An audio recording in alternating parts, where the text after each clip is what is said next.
Hello guys, welcome back to the channel. In this today's video, I'm going to show you how to catch Nursehound fish in Heartopia game.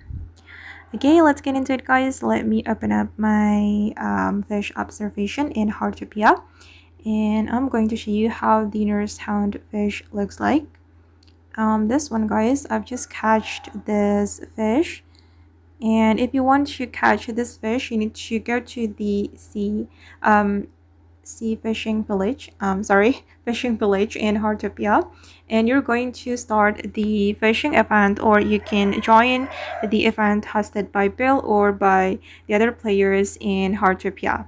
You can start the sea fishing event or participate the event by talking to Bill, and you're going to sail guys and catch fish, and if you're lucky you will get the Nursehound fish from this sea fishing event, because the source of this fish is from the sea fishing event, so we can only catch this fish during the event.